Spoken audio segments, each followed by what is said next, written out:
We have teenage multimillionaires flying around in their own jet planes. We have kids, the only asset they have is a 15-speed bicycle. For those of you that have done any research at all, on my website, we have teenage multimillionaires flying around in their own jet planes. And he's the one that had the 15-speed bicycle. That's why I use it a lot. He's not a teenager anymore. He's 21. If he were standing right here, Josh Kim. He's half Korean, half Caucasian. But the one thing that they all have in common is they're hungry. Hungry for a better life. Hungry for change. Hungry for the tough love their parents didn't give them. So is that what it needs? You have to be hungry, you need to feel the pain. Growth only comes through pain. For those that have read about being an athlete, no pain, no gain. It's the same in life. Elon Musk, Steve Jobs, Dan Pena, Ted Turner, amongst a whole bunch of others, all had one thing in common. We all slept in our office the first 5 or 10 years of our business life. Slept in our office the first 5 or 10 years of our business life.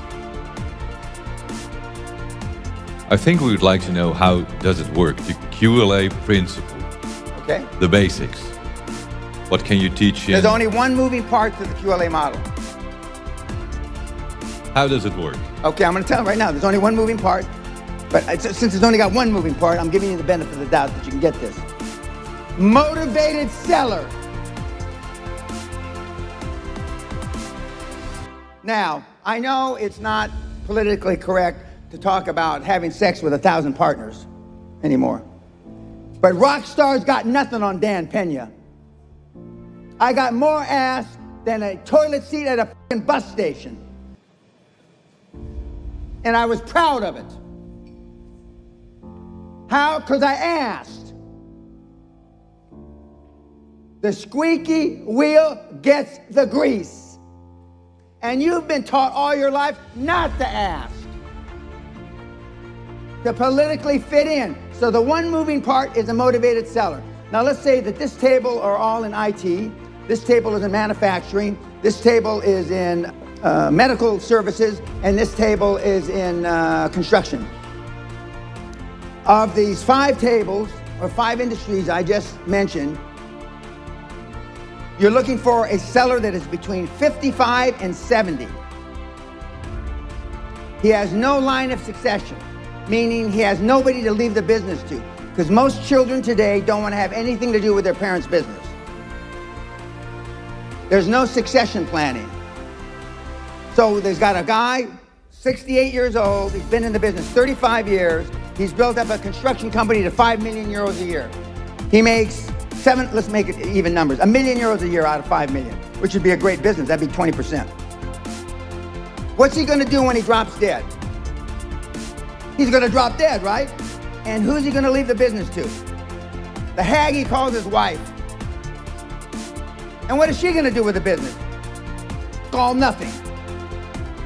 She's hoping she dies before him, so she doesn't have to be stuck with the business.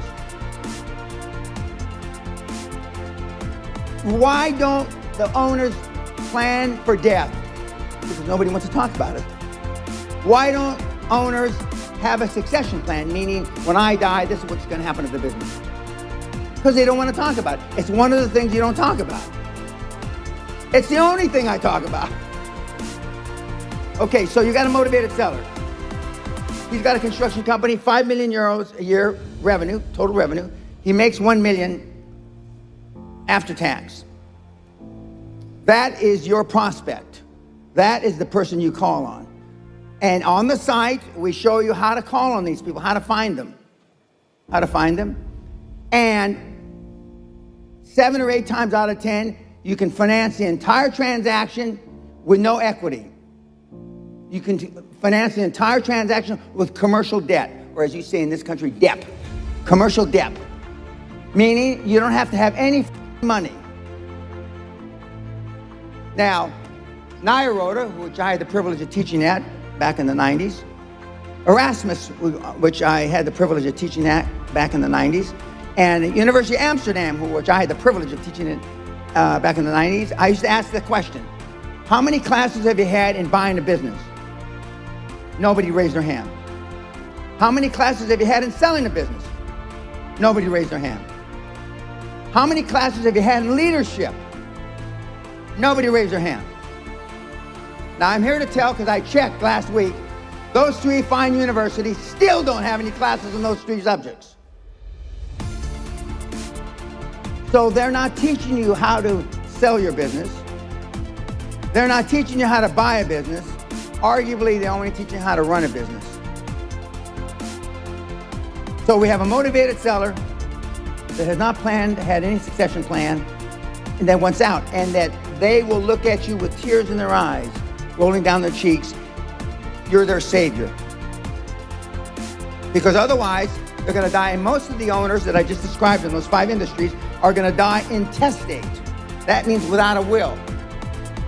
Why don't they have a will? For the same reason I just said, because they don't want to talk about dying. So what happens when John dies and leaves Mary his business without a will? It goes into probate, or whatever the equivalent there is in this country, which means it's in limbo. And it's going to be there between 6 and 36 months. But you step in like a knight on a white charging horse to save them. And that's the methodology we use. And this methodology has been around about 140 years.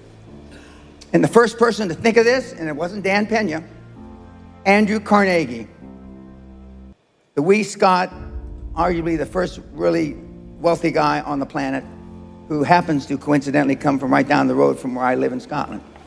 That's what QLA is. It shows you how to go in and buy the businesses for little or no money out of your own pocket and using commercial debt. And what Trump has done to assist you, even though you may not like him, is because now interest rates are at the lowest in 5,000 years. And I hear they're going to go lower in America. And when America sneezes, Holland catches a cold. So if interest rates go lower in America, what do you think is going to happen here? Interest rates are going to go lower. And that's what the QLA is, and it's a simple process. And he followed QLA. This is his 3rd time around. But he bought businesses with no money, right? Right? I mean, he did it. And it doesn't, it's nothing really hard. Now, why doesn't ING Bank tell you this? Why doesn't Rabo tell you this? And whatever the other Dutch banks are, right? Because this methodology I just described to you has little or no fees. I'm going to repeat myself. Little or no fees. There's no investment banking fee. There's no management fee. There's no succession fee. Because you're using commercial debt. And that's why they don't tell you. But then, is it still that easy as it was 20 years ago? Yes. You go to the it's bank. easier now because there's no money on the street. But you go to the bank and you say that, I want to have your money. Well, no. You don't. No, you borrow. You're going to borrow. Just like you did. Yeah, but that was 20 years ago, other time. And what I did what he told me, and I didn't know better. So I went in, ING Bank, I asked for $500,000 and went out with the money. Because you told me you're not going to leave without the money.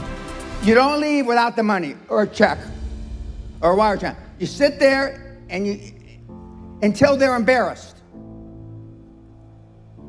You go in when the fucking bank opens up, 9 o'clock you open, 10, and you don't leave the goddamn place until you got money in your pocket.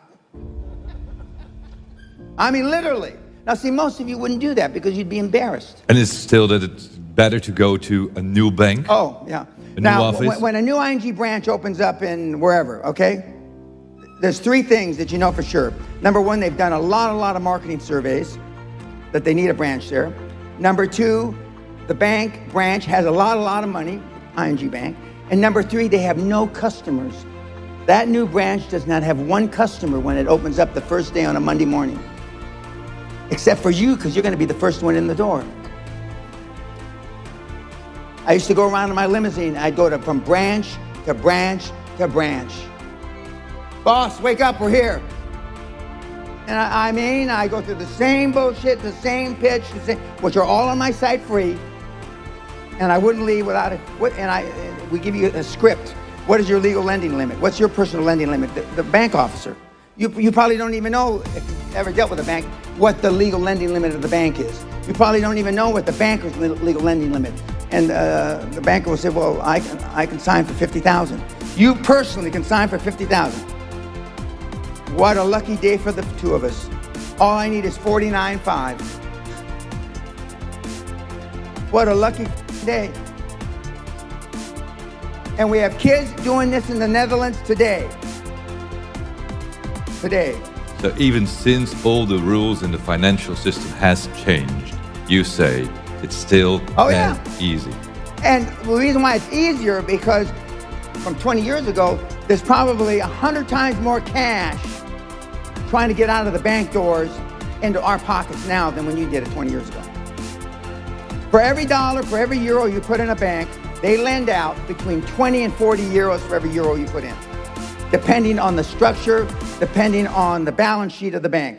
So for every 1,000 euros you deposit, they can lend out between 20,000 and 40,000 euros. And when I was here teaching in the late 90s, I had a speech. It was called Holland is Not Heaven. And I was a member of the Amstel Club. I'm getting up and making a speech, and Mr. Heineken stood up and said, Mr. Pena, I don't mean to be rude or interrupt you, but could you speak about something else? And I said, well, Mr. Heineken, but why? He says, we all know that, but the Dutch don't like to face up to the truth. Can we talk about something else that's happier for us? And so then the then chairman of ING Bank stood up and said, well, Mr. Pena, let's talk about prostitution. We all understand that. And so, and I didn't know much about prostitution, at least the way it is legalized here. And so I talked to another 10 or 15 minutes, and then we retired to the bar and we had drinks. But now the difference is there's so much more money. And from when you did it, the interest rates are probably 1/5 as high as they were when you took the money from the bank. Why commercial debt and no private equity or venture capital? Because when you take private equity and venture capital, they're going to want the lion's share of the ownership of the business. The famous story is when Steve Jobs and Wozniak started Apple, they got an investment of $91,000 from a guy named Marcellus. He took 1/3 of the equity, and Wozniak and Jobs took 1/3 each. Now, that $90,000, they take 90% and leave 10% to the founders or the owners. But it's too easy. It's too easy. And when you know that the banks, 75% of all bank loans on the planet are made the last 90 days of the calendar year. I'm going to say it again. 75% of all bank loans made in the world are made the last 90 days of the year. Why? Because they want to get the money out the door so they can pay Christmas bonuses. Now that's a pretty shitty reason. But if the bankers were smart, they wouldn't be bankers, would they? For that very reason. So back to the beginning. You find a motivated seller. Amen. Or more. Is everyone motivated? Because No. sometimes you want to buy another business and he's not motivated and you want to have it. Well, then you can do a joint venture. A joint venture by accounting standards is a 50-50. Joint ventures are not 80-20 or 70-30, they're 50-50. Because he may not be motivated today, but let's say he's only 57 and he wants to retire when he's 65. You buy 50% of his business, you're his 50% partner for the next 6 or 7 years, and then you buy the next 50% at the end of that 6 or 7 years. But 9 times out of 10, they won't last till they're 65. When they see that they've turned over the reins, so to speak, and they've turned over the leadership, and they've turned over the controls, and you really know what you're doing, then they'll probably last 2 or 3 years and they'll run out. But nobody wants to, well, unless you're having sex, nobody wants to die in the saddle. I mean, you don't. You want to die and go to where you live in the sun and sail your boat around. And so it's not that hard. But they're not going to call you. So if you're waiting for the motivated seller to knock on your door, which most of you will, not just this group, any group I speak before, you know, they're not gonna knock on your door. That doesn't happen.